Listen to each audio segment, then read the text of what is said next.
Johns, and there's some iPads, and you guys can see I'm actually giving this presentation from my iPad, so it's plugged in directly here. I'm going to be advancing the slides, though, using my iPhone, just to geek out extra. You can't actually use this. The particular app I'm using right now is called 2 Screens with the number 2. You don't need to write that down, because we'll come back to it in just a minute. Well, let me give you an outline first what we're going to go over. So first, this is especially aimed at those of you who are deciding whether or not you want to get one. When, where, and how is an iPad useful for you in your job? And this will be focused very much in the academic setting, and a little bit in home usage as well, too, but primarily in academic setting. Next, we'll talk about types of iPads available, which is what Dan was just asking about. What's the difference between 1 versus 2, the Wi-Fi versus 3G. And then we'll go into starting with the basics, like how you set up your settings, what does it mean when an app's in the background, how do you get files on and off your iPad. That's actually surprisingly not intuitive sometimes, how you actually do that sort of thing. And talk a little bit about some of the apps that come with it, like Notes, which I see some of you are taking notes on right now, Mail, things like that. I might ask Sasha heavily on Mail, because I don't actually use that one that much. And then we'll talk about some suggestions for your cheap apps and how those are useful for what you're doing. Yeah. Sound good? All right, let's get started. First, let's start talking about what an iPad is not. So you're going to have a lot of detractors out there, so if you're interested in an iPad, they're going to say, well, we could live without an iPad. Duh. I mean, iPads didn't exist a year ago March. Obviously, we got by without them. So you don't absolutely need one. It's not a laptop or desktop replacement. People keep saying, well, do you still have a laptop and you have an iPad? Yeah. It's not great for writing papers or anything particularly long. You have to get an external keyboard that you can be remotely. You can see Andrea has one over here on the side. But in terms of just writing quick notes, it's fine. But for writing something really long, no, it's not very good. It's not useful for serious data analysis.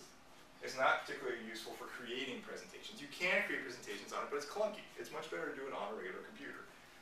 Printing requires either special printers or special features, things like that. You need to use some special service. You can't, for example, do an e-print from your iPad here.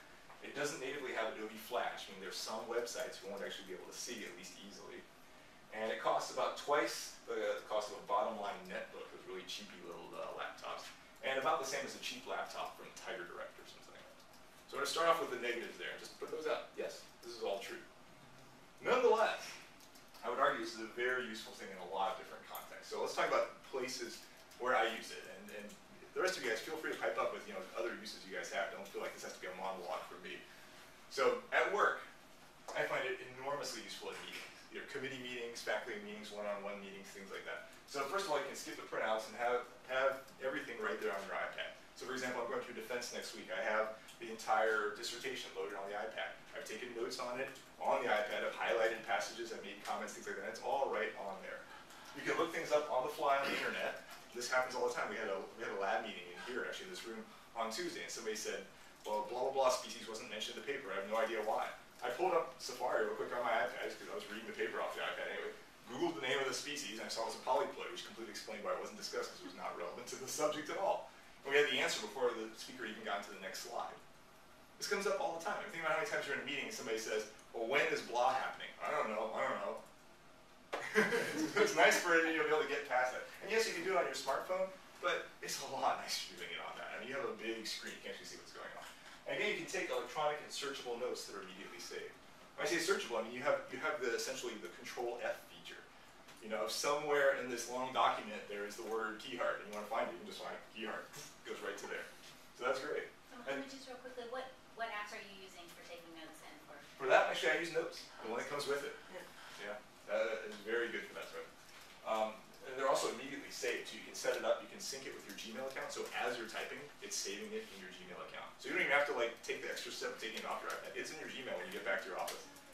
It's just there. Yeah. The keyboard in Notes is also pretty good. Yeah. I have to admit that I was expecting it to be kind of clunky and stiff, but actually it works very well. I agree. I type almost normally. Actually, I've been impressed with the autocorrect. It actually learns really fast. And I'll have these really long scientific words that after a couple times it's got it. It's in there. It knows that word. A couple of the note apps that I like. One is called Evernote, and then there's one called Evernote's very popular. There's one called iBrainstorm, which is kind of like a big bulletin board where you can actually take screen snaps. You can take images. It's kind of like a cork board of you can use little sticky notes and kind of all sorts of stuff. There's one called Paper Desk too, where you can draw by hand and also type in there too. So those are very nice. And Penultimate uses stylus. Penultimate does that. Yes. Exactly. You see, I've got a stylus right here too. Is that what you're using, Penultimate? Excellent. Yeah. Seminars again, taking the electronic searchable notes without the going in the background. I was just at a conference last week, or no, 2 weeks ago. The guy behind me was using a laptop. Man, it was distracting. Right behind me. Again, you can look things up on the fly and hone your question before asking, so maybe you don't ask a question where the answer was, oh yeah, that was obvious, never mind, sorry. Always good for that sort of thing. Very good for teaching. So this is a picture from Bio 1, it's not a very good picture, it's from Bio 102L from April. The key innovation for this is spontaneity. I want to give you a little demo of how we use this in Bio 102L. I'll talk about the app in more detail, but I just want you to see an example of how you can actually use this. So I'm going to switch now, actually I'm not going to use the iPhone for just a second here. So let's go right to the middle of the lecture. So this is part of the lecture I was giving on genetics. Alright, I said you have pure breeding tall and short strains of corn, some pictures of them. Height difference is caused by a single gene, H. So presumably these are big H, and those are little h, little h. You cross the tall and short strains together, you get strains that are intermediate in height. Then you cross the intermediate height corn, so the F1, back to tall corn. What will you see? So this was, a sample problem that would happen. What we then did is I had the students vote in class. So this was using a software called Poll Everywhere. It's my little plug for Poll Everywhere. Where, this basically what the students could do, if they have a cell phone, they could text one of these codes directly to this number, one of these codes here to this number, or they could submit it online if they have any sort of laptop or iPod Touch or any sort of web-enabled device. So they would vote on this. After waiting for a few minutes, they'd say, all right, you had a chance to vote on it, let's take a look and see what the class said. And there's the distribution of answers. Oops. Sorry. So the vast majority got it right, where it'd be half tall, half intermediate. We have a couple of stragglers there. So there's a nice key, you see I just did this now, switching from my PowerPoint presentation to something on the internet. This is actually coming off the web. This is not in my PowerPoint presentation at all. I actually have to switch apps. But you saw it was seamless. It didn't take like a second. We come right back to the app. Oop. And we're back where we were before. So now I say, okay, well let's go over how we got this answer. So wait, how did you? I'll show you. Okay. I'll show you. I just want to give you. I want to give you fuel for questions. So we say, all right, let's talk about how this happened. So we have the tall with the intermediate height one, right? So let's go over that. Well, what would happen? Well, this would get the big H, and this would get the big H. This would get the big H from mom, little H, big H, little H, big H, big H. And see, this is all being projected on the screen. What I like about this is you have that spontaneity. It's not all a canned presentation. Somebody asks me a question and says, well, what if that other one had been a small? Oh, okay, let's try that. Big H, little h, little h. So you have that immediate spontaneity. You can also, this allows other things like shapes. It allows different colors, different thicknesses of the pen, anything like that. You see, it's fast. And it gives you a little bit more flexibility than when you had when you were just using a standard laptop, where you have to go in and edit the presentation. That'd be terrible. Whereas this is just, you just draw it right on there, just like you're writing on the board. And it's especially good for big auditoriums where you can't possibly draw big enough for everybody to actually be able to see what's going on. Yeah, Dave. Are you writing those H's down, or are you? I am, and I can save them in the presentation, or I can just delete them, either way. Okay. Very good question. So, that was that. Let's exit out of that part. And Mohammed, this is what he's writing on is using that app that first told you that's two screens. Specific to two screens. Yeah. That actually, so this comes back to your question, Rocco. That's one thing that I don't believe Keynote will let you do No, yet. it does not. Which is unfortunate, because it's like, that is the best thing about having an iPad, is being able to do that. But it doesn't let you do that. So let's say, for example, I wanted to switch and show videos. I know some of you guys are interested in doing videos in your class. Like, all right, let's switch to a video. Why do something I off the YouTube. iPad? Let me count the ways. It's inappropriate. This semester for my introductory genetics and evolution class. That class had Basically, it was, again, 300. instantaneous. You can imagine it was a little bit challenging trying to deal with those kinds These of are being streamed. This is streamed off YouTube, yeah. Take my iPad. This, by the way, is the iPad 1. This is not. This is an iPad, by the way. 2. Alright, you don't have to watch this whole thing, sorry. Again, whip back. It's just seamless. You can very rapidly switch between all these different things, and it all moves very nicely. So this is the kind of thing that I like with teaching. I'll show you some other stuff a little later on, where we get into specifics of apps, but I just wanted to give you some idea of how it's done. At work, there's me in my office right there. Use it for reading papers, manuscripts, grant proposals. Actually, at this point, even for my managed grant proposals, I just download them all onto the iPad, and I just put my comments on there, and I compose the review on the computer later. And it's nice thing, actually, it's essentially like having another screen later. So I have my comments on this, and I'm typing on my computer all the review after I actually have annotated it directly on the PDF. And again, you can relax. You can email the PDF with the notes and highlighting if you wanted to do that. So if you want, and you don't do this with a grant proposal, obviously, but you can do it with a paper or something like that, comments on it. And a nice thing, again, unlike say with a Kindle, is all the color is retained. It's especially good for being able to actually see the figures and things like that.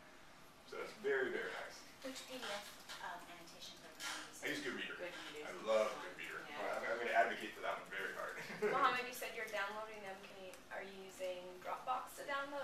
I was not. I mean, I have actually a sync to a Dropbox. You can do it from email, from Google Docs, from Dropbox, from the website directly, any possible way. You can also You can also email it to yourself. You can do it through iTunes. right. It's So very, very syncing. yeah. I'll show you guys how to do it through iTunes in once. That's something that's gonna come up a lot. Yeah. Out of time. This is again just this is the overall just why the iPad is useful. Still, we'll go into some of the mechanics in a minute. So at conferences, like here's an example of like how you might be at a conference for taking a bunch of notes and you have your schedule book and things like that. Or if you're relaxed. But this actually, I just did this at the conference I just mentioned, where I had my entire schedule on there. I could search for a talk. I could search for any word in the whole schedule. I take notes on it. I could send a quick email if I'm getting bored or had something to say, things like that. And again, fast, easy, efficient. Giving presentations works just like the teaching demo, and I've given several seminars with it. And it's actually, that's right, I can switch back to this. It's totally smooth. I mean, you haven't seen any hitches so far. It's been going okay. So when you're sending emails in our meetings, you're bored? Yeah. Not always. Just easy. I mean, I'll tell you, of course, you can keep in touch. You can use it like an iPhone in the context of using Skype and things like that, especially if you have a Wi-Fi connection there. So again, a great way to keep in touch. And what you use there is you use the, where is it? Oh, I lost my headphones in the office. But you have the little mic on the headphones, and that's what it uses to then take in stuff. Mine actually doesn't have the camera, but the newer ones do have the camera. And finally, of course, at the airport, train station, plane, things like that. When you're riding on the plane, it's nice to be able to have, all your papers right there. You can take notes, you can listen to music, you can watch your saved movies on there, things like that. You can, download some from iTunes before you leave. Of course, play video games is always fun. Those things are good. Then finally, at home. Home is a very important place where you're going to be using this a lot. Again, reading papers comfortably as me on my recliner there. Adding annotations, looking up stuff on the internet. You can switch to watching your movies. So there's Netflix. Netflix streams beautifully on it. It's absolutely seamless. You can switch over to the kitchen. And there's this app for all recipes where you actually put up the recipe and you can adjust like how many people are coming over to eat and adjusts like all the ingredients for that. Like right there on the spot. And you see like the footprint is nothing. It's taking no part of my counter. Gives you a little nap buddy. Just kidding. Just kidding. You can check your email or look things up quickly. You can check the beautiful things. And you guys who already have your iPads, you can attest to this too. You open it up, it's ready. Unlike your laptop where it's like, it's loading up, getting the internet connection, blah, blah, blah. You open this up, it's like, it's ready. You can look at the weather real quick. I do that often right before I go to bed when I'm laying out my clothes for the next day. Look up news. If you're a sports person, look up your scores. And as Sasha pointed out to mention is that it syncs very nicely with mobile meet. So those of you who are already using Macs and things like that and have like all your contacts, your bookmarks, all those things, it just syncs beautifully right onto your iPad. So you're ready to go. Yeah. So, specific advantages to summarize. It's light and portable. There's a very small footprint but a good screen. So this is the contrast to the netbook, right? The netbook has a little tiny screen. This has a very small footprint but a big screen. You have instant access to your PDFs, internet, some fun and useful apps. You have spontaneous presentations. You have great battery life. I didn't mention that, but I've used it on transatlantic flights several times. No problem. It doesn't blink it, that whole thing. And it turns on and is ready to go in seconds. So that's the short why I love it speech. Okay. So in terms of types of iPads available, there's the old ones and then there's twos and there's Wi-Fi or 3G. So to give you an idea of what the costs are, these are the costs today as were actually yesterday, but I don't think they've changed. For the Wi-Fi only, if you're looking at 16 gig, which depending on how much in the way of movies and music you're gonna have, if you're not gonna have that much in the way of movies and music, probably the smallest one will be fine. Because the apps don't take up that much space unless you're using some weird apps. 16 gig is $4.99, 32, $5.99, 64, $6.99. If you want the option of 3G, now this is one important thing that Dan taught me. I didn't know this ahead of time. That if you get the Wi-Fi plus 3G, you don't immediately have to get the contract. You can just say, I need the contract this month, and then some other month say, okay, cancel it. I don't need it now for the next 6 months. So there's an advantage to that I didn't know about. I thought you actually had to get the contract for it the whole time, but apparently not. Yeah, and I don't know if Verizon gives you that option. AT&T doesn't. I think it is per Verizon, month. right? Do you get? Yeah, but I didn't get the 3G. You haven't done the plan at all yet? Oh, okay. I didn't get it. Oh, you didn't get it installed? Okay, gotcha. Here's the prices per month if you are doing it. I didn't put all, Verizon had 4 plans, I just put 2 of them there just to give you some idea. It's not cheap. If you get the 3G options, it's really not cheap. It'll add up very quickly. And just give you some idea. the iPad is extremely chatty, and the data you have. Oh yeah, I bet. You have to be, even if you're really careful at the 250 megs. Yeah, it'll eat it up fast. It'll eat it up fast. Yeah, we'll talk about how to actually minimize that in just a few minutes too, because that's something that I bet most people here in the room probably have way more apps running right now than you think you're running. It's a very common thing. In terms of 1 versus 2, there's actually not that much difference, but 2 is obviously nicer. The 2 has a front and rear camera, whereas you can see mine has no camera at all. Those of you who have the 2s, you have both the front and the rear, which is nice. There's a 30% faster processor. You you have video mirroring, which is really nice. So I don't know if you guys noticed when, you probably didn't see it, when I switched to show you the internet, I had to use a particular browser called the VGA Expedition browser, because that's the only one that actually outputs through this thing, right, for the iPad 1. If you're using iPad 2, anything that's showing on that screen can show on that screen. So that's probably, for me, that would be the biggest advantage for upgrading. But since I've already figured enough workarounds, I'm okay with my 1 for now. And last, of course, is 33% thinner. You can see that there's the thick one, there's the thin 2. And 15% lighter. So There's better battery life in the second one Yeah. as well. there's a few other advantages in terms of apps that I can go to. These are sort of some of the big ones.